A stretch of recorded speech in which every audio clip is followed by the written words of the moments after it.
Huli, ayan na, hawakan na ni Lord. Okay, ngayon, nandyan ng Chase. Kaso sa may bandang gilid na huli si Brusco. Okay, nakatawa siya, pero nandun yung sipa na nagagawin.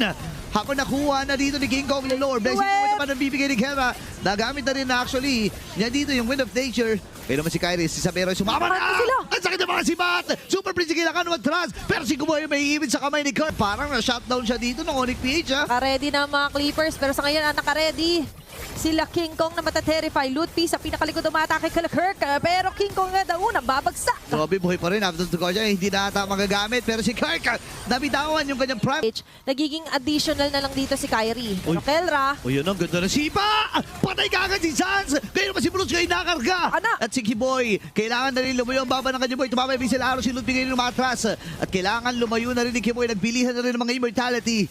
Kasabay pa nga na Tino Shield para kay Ludwig. Kyrie, nakita ni Super Prince. Pero kailangan rin tumawid. Pop yung immortality, hindi na siya magbaba cell dito kasi nga tatanggapin. patungo sa base ng Onyx ID. Kompletong 5 sa 5. Mama. Depensa, kaso grabe yung pagtama. Andyan na rin yung gulong. Sipa, para kay Brusco. Okay, matras si Bruce dito. Hindi tumama yung Bisel Araw. Pero unti-unti ang tumutumba. Ang Onyx Indonesia. Wala na si Kyrie Sans, si Boy. Sabero at si Ludwig. 5 natumba. Huli, ayan na. Hawakan na ni Lord. Okay, ngayon, nandyan ng Chase. Kaso sa may bandang gilid na huli si Brusco. Okay, nakatawa siya, pero nandun yung sipa na nagagawin.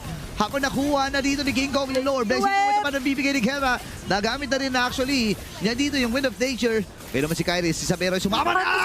Ang sakit ng mga sibat! Super Prince kailangan mag-trans. Pero si Kuboy may iibig sa kamay ni Kurt. Parang na-shutdown siya dito ng Onyx PH. Naka-ready na ang mga Clippers, pero sa ngayon, naka-ready sila King Kong na mataterify. Loot P sa pinakalikod umatake kay Kirk. Pero King Kong nga daw unang babagsak. Grabe, buhay pa rin. After the siya, hindi na ata magagamit. Pero si Kirk, nabitawan yung kanyang prime. Nagiging additional na lang dito si Kyrie. Pero Uy. Kelra, O yun, ang ganda ng sipa! Patay ka agad si Sans! Kaya naman si Bruce kayo nakarga! Anak! At si Kiboy, kailangan na rin lumayo ang baba ng kanyang boy. Tumama yung Bisel Araw, si Ludwig ngayon lumatras. At kailangan lumayo na rin ni Kiboy. Nagbilihan na rin ng mga immortality.